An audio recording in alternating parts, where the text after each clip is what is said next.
Hello friends, आज हम NCERT history class 7 का चैप्टर 2 करेंगे। इसका चैप्टर 1 हम पहले कर चुके हैं। चैप्टर 2 का नाम है नए राजा और उनके राज्य। इस चैप्टर को फ्रेंड्स हम 2 भागों में डिवाइड करके करेंगे। आज हम इसका पार्ट 1 जो है कंप्लीट करेंगे। 7वीं शताब्दी के बाद कई राजवंशों का उदय हुआ। मानचित्र 1 में उपमहाद्वीप के विभिन्न हिस्सों में 7वीं से 12वीं शताब्दी के बीच शासन करने वाले प्रमुख राजवंशों को दिखलाया गया है। 7वीं 12वीं शताब्दियों के प्रमुख राज्य जो है इस मानचित्र में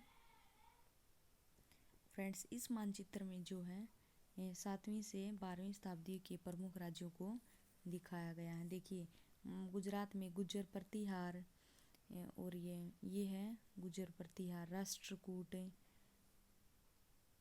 ये है राष्ट्रकूट। पाल, चोल, चौहानों स्थान निर्धारण कीजिए।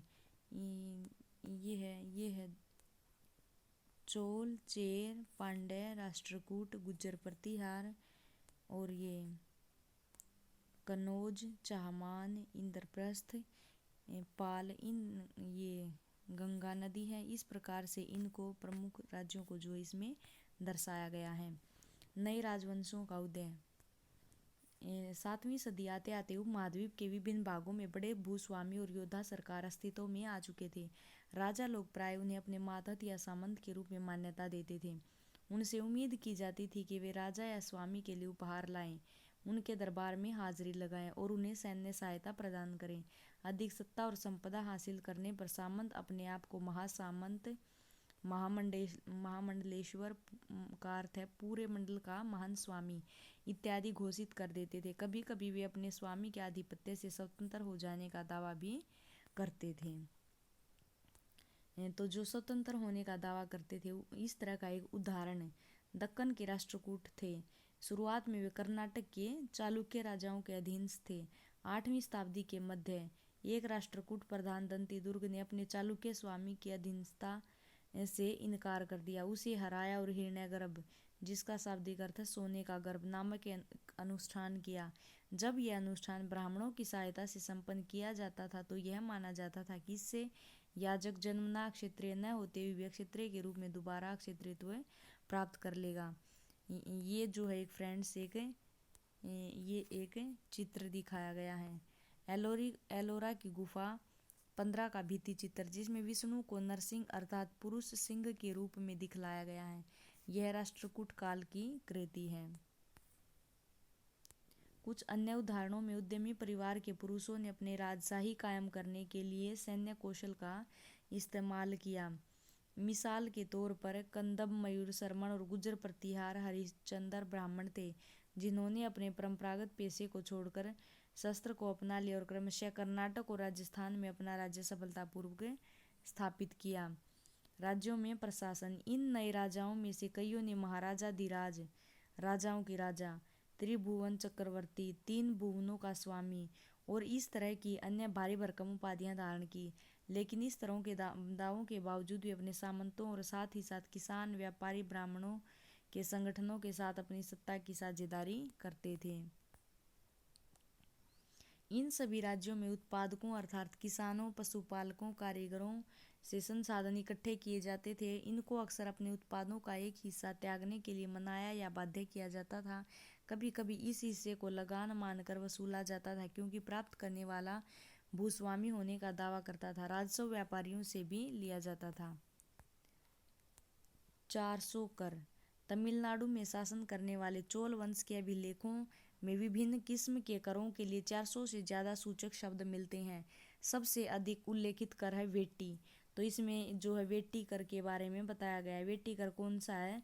जो श्रम के रूप में लिया जाता है, जो नकद के बजाय जबरन श्रम के रूप में लिया जाता था, यानी जबरन श्रम या कदमाई यानी कि भू राजस्व थे। मकान पर छाजन डालने पर लगने वाला कर, खजूर या ताड़ के पेड़ पर चढ़ने के लिए सीढ़ी के इस्तेमाल पर लगने वाला कर, पारिवारिक संपत्ति का उत्तराधिकारी हासिल करने के लिए लगने वाला कर इत्यादि का भी उल्लेख मिलता है। ये संसाधन राजा की व्यवस्था का वित्तीय आधार बनते थे। साथ ही मंदिर और दुर्गों के निर्माण में भी इस्तेमाल होते थे। संसाधन उन युद्धों को लड़ने में भी इस्तेमाल होते थे जिनमें लूट की शक्ल में धन मिलने की तथा जमीन और व्यापारिक मार्गों के प्रयोग की संभावनाएं बनती थी। राजस्व वसूली के लिए पदाधिकारियों की नियुक्ति सामान्यतः प्रभावशाली परिवारों के बीच से ही की जाती थी और प्राय वंशानुगत होती थी।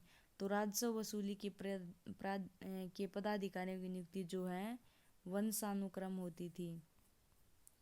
सेना में ऐसा ही होता था। कई बार राजा के निकट संबंधी इन ओहदे पर होते थे। प्रशस्तियां और भूमि अनुदान। प्रशस्तियों में ऐसे ब्यौरे होते हैं जो शब्द से सत्य नहीं भी हो सकते, लेकिन ये प्रशस्तियां हमें बताती हैं कि शासक खुद को कैसा दर्शाना चाहते थे। मिसाल के लिए सूरवीर विजयी योद्धा के रूप में ये विद्वान ब्राह्मणों द्वारा रची गई थी जो अक्सर प्रशासन में मदद करते थे। नागभट्ट की उपलब्धियां। कई शासकों ने प्रशस्तियों में अपनी उपलब्धियों का बखान किया है। आपने पिछले साल गुप्त शासक समुद्रगुप्त, ये हमने चैप्टर 9 में जो है इसके बारे में पढ़ा था कि प्रशस्ति के बारे में पढ़ा है।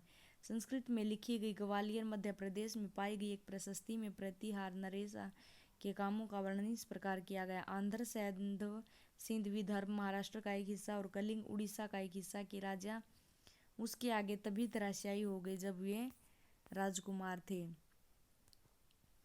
उन्होंने कन्नौज का शासक चक्रयुद्ध को विजित किया। उन्होंने बंगाल का हिस्सा, अनर्त, गुजरात का हिस्सा, मालवा, मध्य प्रदेश का हिस्सा, किरात, वनवासी, तुर्क, वत्स, मत्स्यन दोनों उत्तर भारत के राजाओं को पराजित किया। राजा लोग प्राय ब्राह्मणों को भूमि अनुदान से पुरस्कृत करते थे। ये ताम्रपत्रों पर अभिलेखित होती थी जो भूमि पाने वालों को दिए जाते थे। तो फ्रेंड्स, ये है उस समय के जो ताम्रपत्रों का एक चित्र है। यह थोड़ा संस्कृत और थोड़ा तमिल में लिखा हुआ ताम्रपत्रों का एक संग्रह है जिसमें 9वीं सदी में एक शक के द्वारा दिए गए भूमि अनुदान का उल्लेख है। जिस कड़ियों से ये पत्थर जुड़े उस पर राजसी मोहर लगी हुई जो यह बतलाने के लिए है कि यह एक प्रामाणिक पेज है। भूमि के साथ साथ क्या दिया जाता था? यह चोलों के द्वारा दिए गए एक भूमि अनुदान के तमिल भाग का अंश है। हमने मिट्टी की मेड़े बनाकर साथ ही कांटेदार झाड़ियां लगाकर भूमि की सीमाओं को चिन्हित कर दिया है। इस भूमि पर ये चीजें फलदार वृक्ष, पानी भूमि, बगीचे और फलोद्यान, पेड़, कुएं, खाली जगह, चरागाह, एक गांव, बोम्बी, चबूतरे, नहरें, खाइयां, नदियां, दलदली जमीन, हौज, अनागार, मछलियों के तालाब, मधुमक्खियों के छत्ते और गहरी झीलें। जिसे यह भूमि मिलती है वह इससे कर वसूली कर सकता है। वह न्याय अधिकारियों द्वारा जुर्माने के तौर पर लगाए गए कर वसूल सकता है। पान के पत्तों पर लगने वाला कर, बुने हुए कपड़ों पर लगने वाला कर, साथ ही साथ वाहनों पर लगने वाला कर वसूल सकता है। वह पक्की ईंटों के ऊपर माले पर बड़े कमरे बनवा सकता है, बड़े और छोटे कुएं खुदवा सकता है, पेड़ और कांटेदार झाड़ियां लगवा सकता है, जरूरी हो तो सिंचाई के लिए नहर बनवा सकता है। उसे यह सुनिश्चित करना चाहिए कि पानी बर्बाद न हो और तटबंधों का निर्माण हो। 12वीं शताब्दी में एक वृत्त संस्कृत काव्य भी रचा गया जिसमें कश्मीर पर शासन करने वाले राजाओं का इतिहास दर्ज है। इसे कल्हण नामक एक रचनाकार द्वारा रचा गया। कल्हण ने अपने वृत्तांत लिखने के लिए शिलालेखों, दस्तावेजों, प्रत्यक्षदर्शियों के वर्णन और पहले के इतिहासकारों समेत अनेक प्रकार के स्रोतों का इस्तेमाल किया।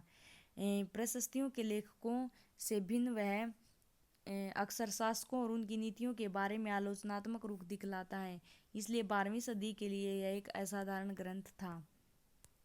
धन के लिए युद्ध। आपने यह गौर किया होगा कि इनमें से प्रत्येक शासक राजवंश का आधार कोई अक्षेत्र विशेष था। वे दूसरों अक्षेत्रों पर नियंत्रण करने का प्रयास करते थे। एक विशेष रूप से वांछनीय क्षेत्र था गंगा घाटी में कन्नौज नगर। गुज्जर, प्रतिहार, राष्ट्रकूट और पाल वंश के शासक सदियों तक कन्नौज के ऊपर नियंत्रण को लेकर आपस में लड़ते रहे। चूंकि इस लंबी चली लड़ाई में 3 पक्ष थे, इसलिए इतिहासकारों ने प्राय इसकी चर्चा त्रिपक्षीय संघर्ष के रूप में की है। शासकों ने बड़े मंदिरों का निर्माण करवाकर भी अपनी सत्ता और संसाधनों का प्रदर्शन करने का प्रयास किया। इसलिए जब वे एक दूसरे के राज्यों पर आक्रमण करते थे तो मंदिरों को भी अपना निशाना बनाते थे, जो कभी कभी बहुत अधिक संपन्न होते थे। इन मंदिरों के बारे में जो हम अध्याय 5 में पढ़ेंगे। अफगानिस्तान के गजनी का सुल्तान महमूद ऐसे शासकों में से सबसे प्रसिद्ध है। सुल्तान का क्या अर्थ है? अरबी भाषा का शब्द है जिसका अर्थ है शासक। उसने 997 से 1030 तक शासन किया और अपने नियंत्रण का विस्तार मध्य एशिया के भागों, ईरान और उपमहाद्वीप के उत्तर पश्चिमी हिस्सों तक किया। वह लगभग हर साल उपमहाद्वीप पर हमला करता था। उसका निशाना थे संपन्न मंदिर, जिनमें गुजरात का सोमनाथ का मंदिर भी शामिल था। महमूद जो धन उठा ले गया, उसका बहुत बड़ा हिस्सा गजनी में एक वैभवशाली राजधानी के निर्माण में खर्च हुआ। सुल्तान महमूद अपने द्वारा जीते गए लोगों के बारे में कई बातें जानना चाहता था और उसमें अल बिरूनी नामक एक विद्वान को इस उपमहाद्वीप का लेखा जोखा लिखने का काम सौंपा।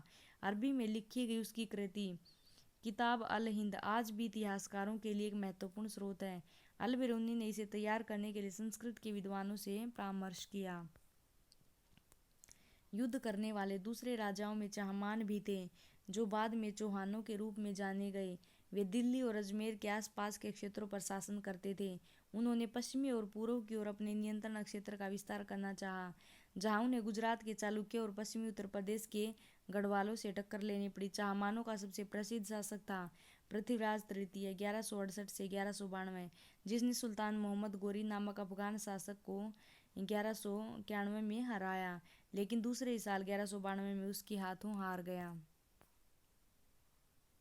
ये फ्रेंड्स एक और चित्र है जिसमें दर्शाया गया ये चोल हैं, ये कलिंग है, ये गंगावादी हैं, ये उरैयूर हैं, तंजावुर, मदुरई, ये पांडन, इनके सब के बारे में जो इस चित्र में दिखाया गया है। अब उरैयूर से तंजावुर तक चोल वंश सत्ता में कैसे आया। कावेरी डेल्टा को मुट्रियार नाम के एक प्रसिद्ध छोटे से मुखिया परिवार की सत्ता थी। वे कांचीपुरम के पल्लव राजाओं के मातहत थे। उरैयार के चोल वंशिया प्राचीन मुखिया परिवार के विजयालय 9वीं सदी के मध्य में मुट्रियारों को हराकर इस डेल्टा पर कब्जा जमाया। उसने वहां तंजूर शहर और निसुम्बसुदीनी देवी का मंदिर बनवाया। विजयालय के उत्तराधिकारियों ने पड़ोसी इलाकों को जीता और उसकी राज्य अपने क्षेत्रफल तथा शक्ति दोनों रूप में बढ़ता गया। दक्षिण और उत्तर के पांड्यन और पल्लव के इलाके इस राज्य का हिस्सा बन गए। राजराज प्रथम, जो सबसे शक्तिशाली चोल शासक माना जाता है, 985 में राजा बना और उसी ने इसमें से ज्यादातर क्षेत्रों का अपने नियंत्रण का विस्तार किया। उसने साम्राज्य के प्रशासन का भी पुनर्गठन किया। राजराज के प्रथम के पुत्र राजेंद्र प्रथम ने उनकी नीतियों को जारी रखा और उससे गंगा घाटी, श्रीलंका तथा दक्षिण पूर्व एशियाई के देशों पर हमला भी किया। इन अभियानों के लिए उसने एक जल सेना बनाई। तो फ्रेंड्स, इसका बाकी का चैप्टर जो है पार्ट बचा हुआ हम कल नेक्स्ट वीडियो में करेंगे। वीडियो ज़्यादा लंबी हो जाएगी, इसलिए फ्रेंड्स जो हम वो नेक्स्ट वीडियो में करेंगे। धन्यवाद फ्रेंड्स।